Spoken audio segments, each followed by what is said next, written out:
मध्ये आज आपण पाहणी केलेली आहे. काय आपल्या एकंदरीत निदर्शनास आलं आणि कोणते कोणते अडचणी खरं तर नागरिकांना दिसून येतात? एक आपण पाहिलं असेल, मागच्या आठवड्यामध्ये खासदार राजाभाऊ वाजे साहेबांनी जो प्रश्न विचारला होता, उत्तर जे आलं की साधारणपणे महाराष्ट्रातून गेल्या 5 वर्षात 35,300 इंडस्ट्रीज ह्या महाराष्ट्रातून बंद झाल्या आणि दुसऱ्या राज्यांमध्ये गेल्या किंवा इथे बंद झालेल्या आहेत. ह्याचा रोजगारावर किती परिणाम झाला आहे, दुष्परिणाम झाला आहे, हा आपल्या सर्वांना माहिती आहे. मागच्याच काही 10-15 दिवसामध्ये आपण पाहतोय इकडची पण जी MIDCचे जे काही उद्योजक आहेत ते देखील आवाज उठवत आहेत की ज्या त्यांना बेसिक गोष्टी पाहिजे होत्या, ज्या गोष्टी त्यांना प्रॉमिस केल्या गेल्या होत्या, जे गुंतवणूकदार येतात, जे उद्योजक येतात इथे आपल्या मुंबईमध्ये किंवा आपल्या राज्यामध्ये, पुण्यात असेल, नाशिक, संभाजीनगर, नागपूर आणि इतर जिल्ह्यांमध्ये, मग चाकण आहे, तळेगाव आहे, एक बेसिक गोष्ट घेऊन येतात की आम्हाला जेव्हा आम्ही गुंतवणूक करू ह्या राज्यामध्ये तेव्हा आम्हाला कोणी सतवणार नाही, आम्हाला वीज पुरेशी मिळेल, पाणी पुरेसं मिळेल आणि रस्ते चांगले असतील. बाकी तसं काही जास्ती ते मागत नाहीत. पण हे सगळं होत असताना आपण पाहतोय इकडच्या स्थानिक लोकांनी आणि स्थानिक उद्योजकांनी जो एक विषय समोर आणलेला आहे तो हाच आहे की 20 उद्योग इथून हलायच्या मानसिकतेत आहेत. एवढ्यासाठीच आपण देखील माझ्यासोबत आता दौरा केला. भयानक परिस्थिती आहे रस्त्याची.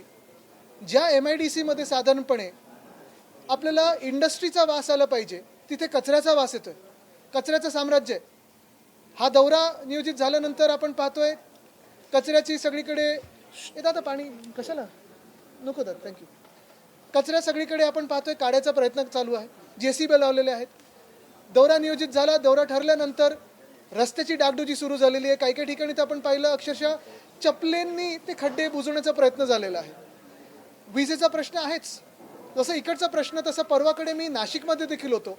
नाशिकमध्ये खूप मोठ्या प्रमाणात खड्ड्यांचं साम्राज्य झालेलं आहे. अंबड MIDC असेल तिथून नाशिकपर्यंत पोहोचणं हे कठीण झालेलं आहे. इथून पुणे असेल, पिंपरी चिंचवड असेल, मुंबई असेल, नाशिक असेल, चाकणमधूनच जाणं बाहेर कठीण झालेलं आहे. आणि एकंदरच काय तर MIDC असेल किंवा PMRD असेल, PWD असेल किंवा स्टेट हायवे असेल किंवा NHA असेल, ताळमेळ नाही कोणाचा, पण सगळीकडे अक्षरशः वाट लावून ठेवलेली आहे आणि उद्योगधंद्याने इथे राहणं हे कठीण करून ठेवलेलं आहे. आज हा उद्योजकांनी आवाज उठवलेला आहे, कामगारांनी आवाज उठवलेला आहे. कदाचित उद्या उद्योगमंत्री येतात असं मला कळलं. मी आपल्या माध्यमातून त्यांना सांगत आहे की उद्या येऊ नका, उद्या रविवार आहे. एखाद्या वर्किंग डेला या, प्रोटोकॉल बाजूला ठेवा, सिक्युरिटी बाजूला ठेवा किंवा सायरन न वाजवता आपण फिरा, कारण आपली ही जबाबदारी आहे. किती वेळ कुठे कोण कोण ट्रॅफिकमध्ये अडकतं हे एखाद्या सामान्य नागरिकासारखं किंवा उद्योजकासारखं किंवा कामगारासारखं एकदा ह्या ट्रॅफिकमध्ये अडकून पहा, मग तुमचे डोळे उघडतील आणि मग काहीतरी बदलायला सुरू होईल. सत्तेतील आमदार नसल्यामुळे खरं तर राजकारण होतंय असं उद्योगमंत्री म्हणतात. मला वाटतं मग नाशिकमध्ये कोण आहेत? नाशिकमध्ये सत्तेतले आमदार आहेत. जर आपण पाहिलं तर नाशिकमध्ये सगळे आमदार जे आहेत स्थानिक किंवा जास्तीत जास्त सत्ता महानगरपालिकेची सत्तेतली आहे. पण तिकडे आम्ही परवा त्र्यंबकेश्वरला गेलो होतो, सत्तेतले आमदार बोलतात आमचं कोणी ऐकत नाही, खोसकर साहेब बोलतात आमचं कोणी ऐकत नाही.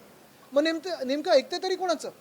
जे माझ्या कानावर येतं ते हे आहे, PMRD मध्ये फाईल पास करायला अंडर द टेबल खूप काही गोष्टी द्यायला लागतात.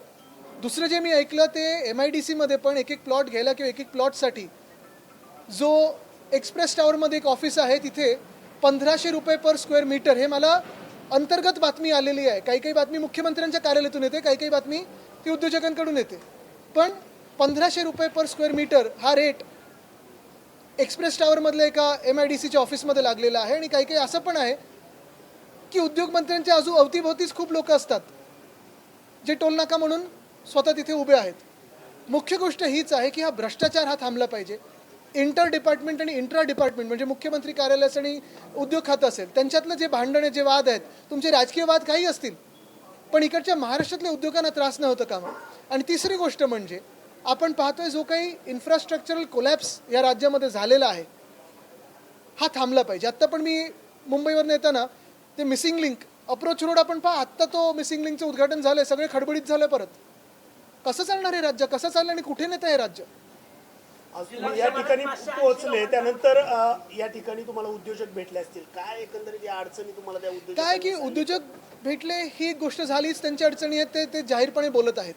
पण आपण पण फिरत असताना पाहिलं असेल, साधारणपणे जे काही मला रस्त्यात बसमधले लोक भेटत होते, काही स्थानिक कामगार भेटत होते, काही अवतीभोवती जे इतर राज्यातून किंवा आपल्याच राज्यातून आलेले कामगार आहेत ते मला सांगत होते त्यांना कामावर जायला जर 2-2, 3-3 तास लागत असेल ड्युट्या शिफ्ट त्यांची शिफ्ट वेळेवर सुरू होत नसेल, एफिशियन्सी कमी होते, 2-2, 3-3 तास जर तुम्ही बसमध्ये बसलात किंवा एखाद्या टॅक्सीत बसलात, आरोग्यावर त्याचा इम्पॅक्ट होतोच, पण इंडस्ट्रीच्या एफिशियन्सीवर पण होतो.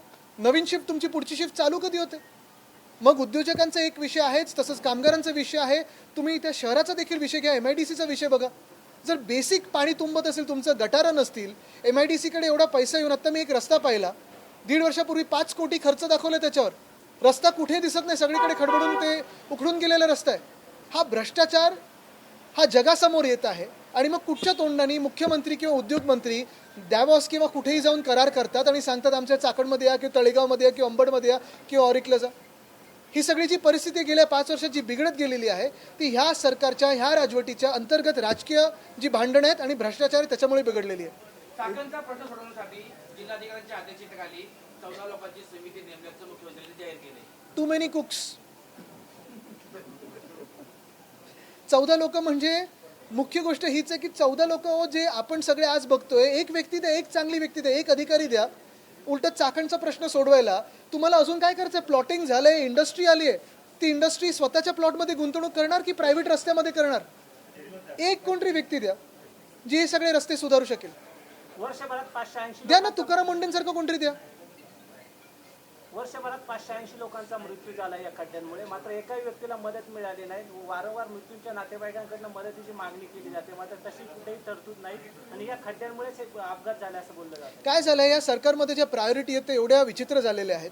दुर्दैवाने असं आहे की एखादं कोणतरी क्रिकेट मॅच वगैरे जिंकून आलं तर त्यांना 1 कोटी दिला जातो. आपल्याला आठवत असेल वर्ल्ड कप नंतर दिला जातो, त्याला विरोध नाही आहे. पण तसंच दुसरी बाजू आपण पाहिली असेल, जर असा कुठे अपघाती मृत्यू झाला, कुठे मेट्रोची स्लॅब मुंबईसारख्या ठिकाणी कोलमडली किंवा कुठे काही अजून काही झालं, पडलं कोणावर, तर काय 4 लाख 5 लाख दिले जातात. शेतकऱ्यांना तर मोजलंच जात नाही. आणि त्याच बाजूला एका बाजूला आपण पाहतोय 35,000 उद्योग आपल्या राज्यातून निघून गेलेत किंवा बंद झालेले आहेत. 20 उद्योग चाकणमधून निघून जात आहेत. आणि दुसऱ्या बाजूला मुख्यमंत्र्यांचे जे PA होते, आता आमदार झालेत, त्यांच्या साखर कारखान्याला 18 कोटी तुमचे आमचे टॅक्सपेयर करदात्याचे पैसे हे लोन म्हणून बाकी सगळ्यात अटी बाजूला ठेवून दिल्या जात आहेत स्पेशल केस म्हणून. जर त्यांच्यासाठी स्पेशल केस होते, मुख्यमंत्र्यांच्या निकटवर्गीय PA स्पेशल केस असते आणि त्यांच्या साखर कारखान्यासाठी स्पेशल केस आहे, मग का नाही चाकणसाठी तुम्ही स्पेशल केस करत? का नाही तुम्ही जसं परवा मी पेगलवाडीच्या त्या शाळेमध्ये गेलो होतो, रस्त्यासाठी स्पेशल केस करत? का नाही तुम्ही अंबडच्या MIDCसाठी करत? का नाही तुम्ही तळेगावसाठी करत? स्पेशल केस के तुमच्याच फक्त लोकांसाठी होणार, जनतेसाठी स्पेशल केस नाही. राज्याचे तत्कालीन उपमुख्यमंत्री अजित पवारांनी 1 वर्षापूर्वी खरं तर या परिसराला भेट दिली होती आणि त्यावेळेस त्यांनी खरं तर या संपूर्ण जे मार्ग आहेत त्याची डागडुजी करण्यासाठी 69 कोटीचं खरं तर टेंडर काढलं होतं. मात्र ते टेंडर काढलं गेलं, मात्र परिस्थिती जैसी तीच आजही पाहिजे. नक्कीच मला वाटतं दादा नंतर तो एक आवाज निघून गेला. अर्थात त्यांचं बारकाईने लक्ष असायचं, त्यांचं फिनिशिंगवर पण लक्ष असायचं. पण आत्ताची जी परिस्थिती आहे, मला वाटतं जे मुख्यमंत्री आहेत त्यांचं लक्ष कुठे? जे स्वतःला इन्फ्रामॅन बोलतात, इंडस्ट्री मॅन बोलतात, ते कोणासाठी करतात? नुसतं स्वतःच्या जवळच्या लोकांसाठी करणार का तुम्ही? महाराष्ट्रात जे उद्योग येत आहेत बघा, मी परत एकदा सांगतो तुम्हाला, साधारणपणे महाराष्ट्र सरकार किंवा महाराष्ट्र शासन आपण ईज ऑफ डुईंग बिझनेस कोणासाठी करतो की आम्ही ही सवलत देऊ, ती सवलत देऊ, ह्याची परवानगी नाही, त्याची परवानगी नाही, तर नवीन येणाऱ्या उद्योगधंद्यांसाठी करतो. पण जे इथे आहेत उद्योगधंदे त्यांच्यासाठी कंप्लायन्स एवढा कठीण करून ठेवलेला आहे तुम्ही. जर आज तुम्ही हा जे उद्योजक आहेत त्यांच्या प्लॉटमध्ये गेलात आणि एखादी गोष्ट इकडची तिकडे असेल तर लगेच त्यांच्यावर चौकशी लावली जाते, फाईन मारलं जातं, ETP लावलं की नाही, बॉयलर आहे की नाही, अमुक आहे की नाही, आणि ते करायलाच पाहिजे, ते कडक कायदे असायलाच पाहिजेत. पण त्यांच्या प्लॉटच्या बाहेर जेव्हा रस्त्याच्या खड्ड्यांमध्ये भोकं आहेत, कचरा आहे, ते कोण थांबवणार आहे? त्याच्यासाठी तुम्ही कोणाला जबाबदार पकडताय? सत्ताधाऱ्यांकडून तळेगाव शहरात रस्ता आहे, त्याच्यासाठी 59 कोटी रुपये त्यातून मंजूर झाले, त्याची प्रमाण सुद्धा त्या ठिकाणी निघाले आहे, मात्र प्रत्यक्षात त्याच्यावरती 5 कोटी रुपये सुद्धा काम झाले. आता 5 कोटीचं काम झाले की नाही झाले, एलिव्हेटेड रोड, उद्या मी तुम्हाला सांगतो ना, उद्या उद्योगमंत्री येतील, मोठ्या मोठ्या घोषणा करतील, आम्ही असं हायवे करू, इथून बोगदा करू, वरतून त्यांचे गँग लीडर आहेत ते तसेच करतात मिंदे. पण हे किती वर्षात होणार? आत्ता पण मी बघत होतो तो रिंग रोड, तो होईपर्यंत खालच्या खड्ड्यांचं काय? 59 कोटी रुपये त्यासाठी मंजूर झाले, स्थानिक आमदार त्या ठिकाणी लक्षात आले. मला वाटतं परत एकदा मी तुम्हाला सांगतो, जे काही पैसे मंजूर होतील पुढे मागे, आत्ताची परिस्थिती आहे त्याचं काय? 2047 विकसित भारत होऊ आपण. पण आत्ता ज्या शाळांमध्ये आपण परिस्थिती पाहतो त्याचं काय? आत्ता जे रस्त्यांमध्ये रस्ते नाहीच आहेत, खड्डेच आहेत, त्याचं काय? टोल रोड आहे, टोल घेतला जातोय. आता तुम्ही पहा मुंबई गोवा हायवे 10 वर्ष आम्ही ऐकतोय की आता गणपतीच्या आधी नीट होणार, आता डिसेंबरच्या आधी नीट होणार. सत्ताधाऱ्यांकडनं तुम्हाला भेटू नये म्हणून उद्योजकांना धमक्या दिल्या जातात ते. चांगलं आहे, आता असं सगळीकडेच जाणार आहे, कारण असं त्यांचं भाग्य उघडत असेल सगळीकडे. पण ते जे काही मी बोललो ना त्यांचा टोल, त्याच्याबद्दल काय?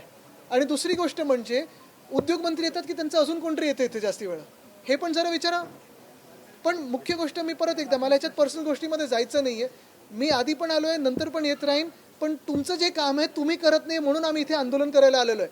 तर मुख्यमंत्र्यांचं एक म्हणणं आहे की ज्या जाणाऱ्या 20 कंपन्या आहे आपण पडक्यात गेल्याने काही फरक पडत नाही, याकडे कसं पाहताय? आता असं जर ते म्हणत असतील की काही फरक पडत नाही, तर काय नुसतं आमदार फोडण्यात तुमचा पक्ष व्यस्त राहणार? कारभार कधी करणार ते तर बघा तुम्ही. आता एक महत्त्वाची गोष्ट तुम्ही बघा, मुख्यमंत्री जे बोलतात की ह्या कंपन्या बंद पडल्या तरी चालतील, गेल्या तरी चालतील, काही फरक पडत नाही. या ज्या 20 कंपन्या जातात ना, कमीत कमी 5,000 जॉब्स आपल्या राज्यातून जाणार, या स्थानिकांच्या हातातून जाणार आहेत. 5,000 जॉब्स, 5,000 रोजगार देताय तुम्ही, 5,000 रोजगारची संधी. अजय बांगा जे वर्ल्ड बँकचे प्रेसिडेंट आहेत, त्यांनी सांगितलेलं आहे की पुढच्या 10 वर्षामध्ये जागतिक स्तरावर जे इमर्जिंग इकॉनॉमीज आहेत त्याच्यात जवळपास 120 कोटी तरुण तरुणी ह्या जॉब मार्केटमध्ये येणार आहेत, 18 वर्षाचे होणार आहेत. हे जेन झी आहेत, हे जेन अल्फा आहेत जे आता आंदोलन करत होते. हे 120 कोटी जेन झी आणि जेन अल्फा पुढच्या 10 वर्षात जॉब मार्केटमध्ये येणार आहे. आणि जागतिक स्तरावर फक्त 40 कोटी जॉब्स निर्माण होणार आहेत. 80 कोटी जॉब्सचं काय? आणि एका बाजूला जग हे विचार करते आणि दुसऱ्या बाजूला मुख्यमंत्री बोलतात काय फरक पडतोय? म्हणजे काय आपण जे करतोय त्याचा काही विचार करताय की नाही? म्हणजे आपण परत जग एका बाजूला विचार करते की AI मुळे जॉब जाणार आहेत, त्याच्याबद्दल काय? आणि दुसऱ्या बाजूला आपल्याकडे चाकणमधून 20 जॉब्स फक्त रस्ते होत नाही आहेत, वीज पुरेसे नाही आहे, पाणी त्यांच्याकडे येत नाही, ह्याच्यामुळे जात आहे आणि मुख्यमंत्र्यांना चिंताच नाही आहे. उद्योजक तुम्हाला भेटू नये म्हणून त्यांना धमक्या दिल्या जातात या सत्ताधाऱ्यांकडून. मला वाटतं आता कोणी घाबरत नाही. आपण पाहिलं असेल धमक्या तर अनेक दिल्या जातात, पण तरुणींनी जे जंतर मंतरला दाखवलं किंवा मुंबईत दाखवलं, बिहारमध्ये दाखवलं, अगदी AK-47च्या समोर उभे राहिले. पण आता हा देश घाबरत नाही तानाशाला, हे पण दाखवलेलं आहे. तुम्ही आता जेएनजीचा उल्लेख केला, मात्र नक्षलवादी मानसिकतेचे लोक तरुणांची माती फडकवत आहेत असा आरोप पंतप्रधान मोदींनी केलाय. आज ते जे बोलले ते खूपच म्हणजे दिमागी नक्षल वगैरे हे जे काही बोलले, मला वाटतं हुशार लोकांशी भाजपला ॲलर्जी काय? जर कोणी मेहनतीने अभ्यास करत असेल, चांगले मार्क मिळवत असतील आणि प्रश्न विचारत असेल तर भाजपला ॲलर्जी काय? आणि म्हणून आपण पाहत असू एक वेगळी भाजपा होती वाजपेयी साहेबांची आणि अडवाणी साहेबांची, त्याच्यात सुषमाजी होत्या, त्याच्यात एका काळी राजनाथजी वगैरे होते. ही सगळी भाजपा आता वेगळी राहिली आणि आत्ताची भाजपा आपण पाहतोय कसे शब्दांचा प्रयोग करतो, कशी भाषेची वापर होते, ही भाजपा आता. तर बेसिकली एकच आहे, भाजपाला हुशार लोकांची आणि जेनझी यांची ॲलर्जी आहे. गोपीनाथ मुंडे हे काँग्रेसमध्ये येणार होते असा मोठा गौप्यस्फोट पृथ्वीराज चव्हाणांनी केला. अहमद पटेलांसोबत त्यांची बैठक झाली होती आणि मंत्रिपदाची अट घातली होती, असं सुद्धा त्यांनी गौप्यस्फोट केला. मला वाटतं अट नव्हती तेव्हा, पण ठीक आहे, तर त्याच्यात मी जात नाही. जास्ती गौप्यस्फोट मी नाही करत, कारण जवळून पाहिलेलं आहे मी ते. आणि त्याच्यात माझ्या आजोबांनी त्यांना काय सांगितलं आणि रोखलं होतं ते पण मला माहिती आहे. काही दिवसांपूर्वी मुख्यमंत्री भीमाशंकरला आले होते आणि त्यावेळेस ते म्हणाले होते की आम्ही बाबाजी काळे जे खेळ तालुक्याचे शिवसेनेचे आमदार आहेत त्यांना प्रपोजल दिलेला आहे. त्याच्यामुळे त्यांना काय प्रपोजल दिलंय की आज या ठिकाणी असं उपस्थित? नाही बघा, ते आत्ता माझ्यासोबतच होते, त्यांचं कोणाचं लग्न आहे म्हणून ते निघाले. थोडा दौरा आधीचं झालं असतं तर काय, याच रस्त्यांमुळे 1.5 तास मला अधिकचा लागला. नशीब आज वर्किंग डे नाही आहे. तर आज आत्ता ते माझ्यासोबतच होते ना, जे प्रेसवाले आपले होते माझ्यासोबत होते, त्यांनी बघितलं. त्यांनीच तर मला बोलवलं, त्यांनी मला फोन करून सांगितलं की आम्ही आंदोलन पण ठरवलेलं आहे, आता मोठं आंदोलन आम्ही घेतोय. पण प्रपोजल जे बोलतात मुख्यमंत्री, आमदार फोडण्याचं, खासदार फोडण्याचं, नगरसेवक फोडण्याचं, मुख्यमंत्री की उपमुख्यमंत्री, जरा ते सोडा. राजकारण थोडं घाणेरडं बाजूला ठेवा आणि जी जबाबदारी निवडणूक आयोगाने तुमच्यावर सोपवली आहे सरकार चालवायची, ती चालवा. राष्ट्रवादी काँग्रेसचे विधान परिषद सदस्य किसन सिद्दीकींना धमकी आलेली आहे. त्यांची सुरक्षा सूत्रे काढली असं म्हटलं. वडिलांची हत्या झाली, माझी सुद्धा सुरक्षा काढली. आता महाराष्ट्रामध्ये कायदा सुव्यवस्थेची परिस्थिती तुम्ही पाहताच आहे, अजून काय बोलायचं त्याच्यावर? 2 महिन्यापूर्वी खराबवाडीत एक ऍक्सिडेंट झाला, त्याच्यामध्ये 2 तरुणांचा जागीच मृत्यू झाला. त्यांना दक्षिण माळुंगे पोलीस स्टेशन जवळ होतं, परंतु हद्दीच्या अभावामुळं ते जे ऍक्सिडेंट झाला ती जागा उत्तर माळुंगे पोलीस स्टेशनच्या अंतर्गत येत होती आणि केवळ हद्दीचा वाद असल्यामुळे त्यांना या ठिकाणी पोलिसांना लवकर येता आलं नाही. त्याबद्दल तुम्ही काय? नाही, मला त्याच्यावर सुप्रीम कोर्टाचे पण ऑर्डर्स आहेत. अनेक ऑर्डर्स या ॲक्सिडेंटच्या ह्याच्यावर आहेत, पण थोडी जास्ती माहिती घेऊनच मी बोलू शकेन. महिला आरक्षण विधेयक आहे, महिला आरक्षण विधेयक, त्याबरोबर मतदारसंघ पुनर्रचना विधेयक आहे, त्याच्यावरती त्या विधेयकांना पाठिंबा द्या असं आव्हान मला राज्याच्या वाटतं मुख्यमंत्र्यांनी केलंय. मला वाटतं आजच्या दिवशी तरी स्वातंत्र्याच्या दिवशी खोटं बोलणं राज्याच्या मुख्यमंत्र्यांनी हे कितपत शोभतं हा त्यांनी विचार करावा. 2023 मध्येच महिला आरक्षण बिल हे पास झालेलं आहे आणि आम्ही तर आत्ता पण सांगतोय, आत्ताच पूर्णपणे जसंच्या तसं 2023चं बिल लागू करा, आम्ही तयार आहोत. पण डिलिमिटेशन हे जोडण्याचा प्रयत्न करू नका. त्याच्यात तुमच्या फायद्यासाठी देशाचं तुम्ही वाट नका लावू. काँग्रेसच्या कार्यालयामध्ये आज सकाळी संपूर्ण वंदे मातरम म्हणलं गेलं म्हणून सोनिया गांधी नाराज झाले असा आरोप होता. असं कुठच्या गोदी माणसाने सांगितलं तुम्हाला? असं भाजपने आरोप केला. झालं ना, उत्तर मिळालं तुम्हाला. पण मला त्या भाजपला विचारायचं आहे, मला त्या भाजपलाच विचारायचं आहे, जेव्हा वंदे मातरमचं बिल आत्ता लोकसभेत येत होतं तेव्हा प्रधानमंत्री आणि गृहमंत्री कुठे होते? हा वंदे मातरमचा अपमान नाहीये, हा वंदे मातरमचा अपमान नाहीये. मात्र मोदीने सुद्धा जो तिरंगा लावला तो उलटा लावला असा आरोप. आहे ना, आयर्लंडचा झेंडा होता त्यांच्या खिशात.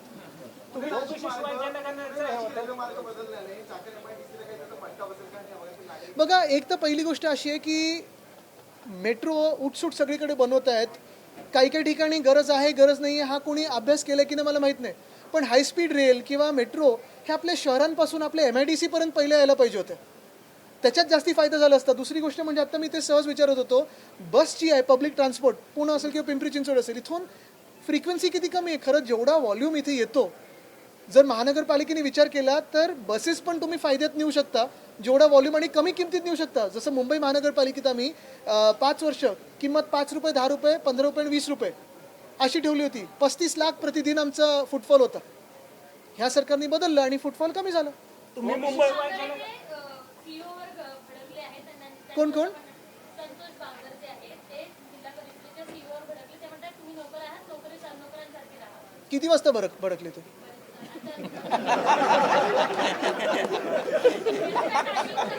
खूप जवळून पाहिलेलं म्हणून. टाइम टेबल थोडं बिघडलं की आता बघा तुम्ही, आता काय मूड आहे? ओबीसी शिवाय जनगणना होते 40% काय? मात्र त्यात ओबीसीचा कॉलमच नाहीये. मला वाटतं आपण हा जसा विषय तसा इव्हन SIRचा पण विषय तेवढाच महत्त्वाचा आहे. जनगणनेचा आहे, घरगणनेचा आहे आणि SIR पण आहे. SIRमध्ये अनेक लोकांच्या घरी BLO गेले नाही आहेत. हे देखील तेवढंच सत्य आहे जेवढं दुसरं सत्य हे आहे की BLOवर पण अधिकचं प्रेशर टाकलेलं आहे या सरकारने. मला वाटतं मी परत सगळे काय खूप विषय आहेत, पण मी परत एकदा तुम्हाला MIDCच्या विषयावर आणीन, कारण आजचा विषय हा खूप गंभीर आहे. 20 कंपन्या इथून निघून जाणं, 4,000 ते 5,000 जॉब्स इथून निघून जाणं, तेवढेच ॲन्सिलरी जॉब्स निघून जाणं, हे महाराष्ट्रासाठी आणि महाराष्ट्राच्या तरुणाईसाठी खूप मोठी धोक्याची घंटा आहे. आपण पाहिलं असेल या शासनाच्या माध्यमातून घोषणा अनेक होत आहेत, पण अंमलबजावणी नाही आणि सत्य परिस्थिती खूप वेगळी आहे. तोडाफोडीच्या राजकारणामध्ये महाराष्ट्रात विकास हरवलाय का? नक्कीच, कारण सगळा निधी हा तोडाफोडीमध्ये चालला. मंत्रालयातील ध्वजारोहण कार्यक्रमासाठी म्हणून सांगतात आणि अनेकांवर उपचार करतायत किंवा त्यांच्या समस्या सोडवण्याचा प्रयत्न करतायत. एका कोण हे मुख्यमंत्री? नाही, पुण्यातले अच्छा. काही आध्यात्मिक गुरु मानणारे सगळे महाराष्ट्र लोक आहेत. ते लोक सोशल मीडियावर वेगवेगळे व्हिडिओ प्रसारित करतायत. त्याच्यासोबतच 16-17 वर्षाच्या मुलींना मांडीवर बसवून त्यांच्यावर उपचार करतायत. तर एक जण आपल्या भक्तांकडून त्यांचं पाय घेऊन पाणी प्राशन करायला लावतायत. या सगळ्याकडे कसं बघतात? एकीकडे कडनं वेगवेगळे प्रयत्न केले जात आहेत, तर दुसरीकडे पुण्यासारख्या शहरात अशा पद्धतीचे सगळे. मला वाटतं ज्या राज्यामध्ये स्वतः उपमुख्यमंत्री आणि अनेक लोकांची नावं आले, ते बोट काय कापलं आणि अजून काय केलं, काय अपेक्षित करायचं? मंत्रालयातील ध्वजारोहणाच्या कार्यक्रमासाठी तुमच्या पक्षाचे मिलिंद नार्वेकर उपस्थित होते. त्यांची महायुतीच्या नेत्यांसोबत जवळीक वाढली असं चर्चा आहे. अरे पण कोण समोर भेटलं आणि हात मिळवणं, जवळीक आता किती म्हणजे सेंटीमीटरनी वगैरे आपण मोजू नाही शकत ना. पण काय आता तुम्ही मंत्रालय सगळ्यांचं आहे, जनतेचं आहे आणि लवकरच आमचे लोक तिथे जास्ती दिसणार आहेत. पण तो विषय बाजूला, मुख्य गोष्ट हीच आहे की परत एकदा तुम्हाला सांगतो, MIDCचा विषय खूप गंभीर आहे. सरन्यायाधीश सूर्यकांत जे आहेत त्यांनी जी टिप्पणी केली होती की कॉक्रोच, त्याची वेगळ्या टिप्पणीचा वेगळा अर्थ काढला गेला, त्यामुळे कुठेतरी कॉक्रोच. नाही, मी त्यांचे खूप मनापासून आभार मानतो. या देशाने त्यांचे आभार मानले पाहिजेत, कारण त्या टिप्पणीशिवाय आज देशात एवढा बदल घडला नसता आणि तो देश जागृत झालाय. कोणी भाजपनी 100% भाजपनी मध्ये भ्रमित केलं होतं की अच्छे दिन आएंगे म्हणून, पण आता तो भ्रम निघालाय. तुम्ही मुंबईपासून आणि शिवसेनेचे ठाकरे गटाचे शिंदे गटाचे एक आमदार आहेत, त्यांनी माध्यम प्रतिनिधींना आरेरावी केली शरद सोनवणेंनी. एवढं या विभागातले खासदार आहेत ते असं सुद्धा म्हटलं की या विभागाचे खासदार जिवंत आहे का? तुम्हाला आठवत असेल जेव्हा हे खासदार फुटले तेव्हा अजून एक खासदार जे आमच्याकडून मिंदेंकडे गेले मुंबईतलेच, ते काय म्हणाले, तुम्हाला जेवायला देतो, तुम्ही माझ्या जेवणावर जगता वगैरे असं काही काही अजून काही काही शब्द वापरलेत. पण मुख्य गोष्ट हीच आहे की जसं आम्ही याच्या विरुद्ध लढतो तसं आपण पण जिथे जिथे कुठच्याही राजकीय पक्षाचं असं काही चुकत असेल तेवढं प्रखरपणे त्यांच्यावर टीका केली पाहिजे आणि त्यांना बॉयकॉट करणं गरजेचं आहे. पाहून घेऊ असं सुद्धा म्हटलंय त्यांना. तर तुम्ही पण पाहून घेतलं पाहिजे त्यांना. कोणाला? माध्यम प्रतिनिधीला लोकल युट्यूबच्या आता आम्ही तर तुमच्या सोबत राहू, पण तुम्ही पण तेवढाच आवाज उठवला पाहिजे जसं तरुणांनी उठवलं. तुम्ही मुंबईवरून इथपर्यंत आलात, ही पाहणी केली, काल रोहित पवार आले, त्यानंतर आता 2 दिवसात शरद पवारही इथे येतात. मात्र या विभागाचे जे खासदार आहेत ते कुठं दिसलेले नाही. मला वाटतं बघा, हे सगळे आम्ही लोकप्रतिनिधी म्हणून इथे तिथे आहोत. आता सगळं काही जे काही मी चर्चा ऐकतोय सगळं काय आहे मुख्यमंत्र्यांच्या हातात. उद्योगमंत्री येतील जातील सगळं काही होईल, पण मुख्यमंत्री ह्याच्यावर तोडगा काढणार. कारण जसं मी सांगितलं 14 लोकांची वगैरे कमिटीची गरज नाही आहे. एक व्यक्ती दा जो एक सर्वे करू शकेल, एखादी चांगली मोठी संस्था घ्या, ब्लूमबर्ग आहे, WR आहे, C40 वगैरे या सगळ्या ज्या काही आर्किटेक्चरची कॉलेजेस आहेत त्यांना टोटल स्टेशन सर्वे करायला लावा इथे. आणि रस्ता असेल, फुटपाथ असेल, लाईट असेल, तुम्हाला रस्त्यासोबत चालता पण आलं पाहिजे. फुटपाथ पण तेवढंच गरजेचं आहे. तुम्हाला घरापासून उद्योगापर्यंत चालता आलं पाहिजे, कंपनीपर्यंत चालता आलं पाहिजे, हे सगळ्या गोष्टी आहेत. तर हा जर सर्वे केला तर सोपी गोष्ट आहे, करता येतं कामं. हा खासदारांना महत्वाचा विषय वाटत नाही का की त्यामुळे त्यांनी इथं भेट दिली? बघा, मी परत एकदा सांगेन, बाकी सगळ्यांना सोडा, आम्ही पण आलो ते पण विसरून जा. मुख्यमंत्र्यांना विचारा तुम्ही आहात कुठे. अच्छा, हिंदी. अरे पहिलं सांगायचं ना, एवढे उत्तर दे. ठीक आहे, हा ठीक आहे. हे पण त्याच्यानंतर इंग्लिश पण विचार असेल आत्ताच विचारा, ते एजन्सी नाही तर हा.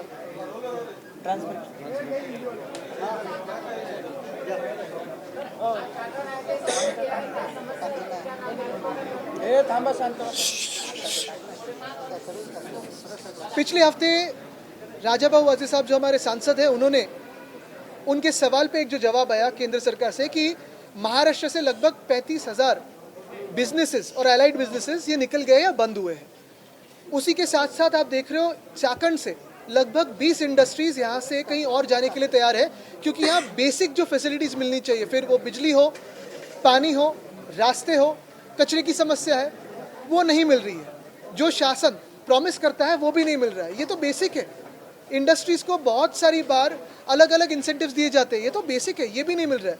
और आज इसीलिए मैं आया हूँ कि यहाँ जो समस्या है वो आपके माध्यम से जनता के सामने लाए. जैसे परसों मैं नासिक में था, अंबड़ MIDC है, भिवंडी का हमारा जो लॉजिस्टिक्स हब है, वहाँ भी ऐसी ही हालत है. अगर इंडस्ट्रीज़ की ऐसी हालत है तो आप सोच लो क्या कामगारों की हालत होगी, क्या आम नागरिक की हालत होगी.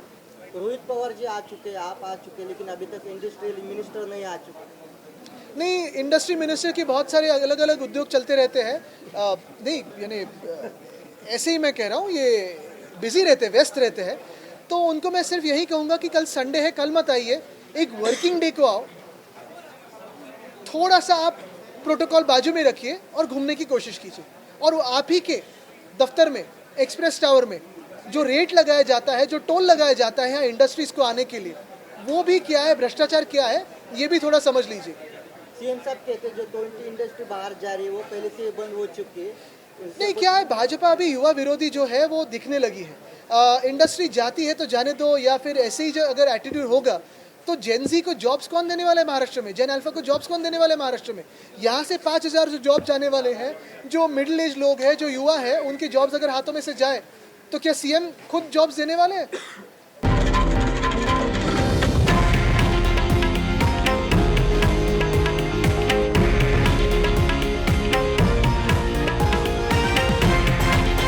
हे आहे देशातील नंबर 1 न्यूज नेटवर्क आणि आपण पाहत आहात TV9 मराठी, एकमेव.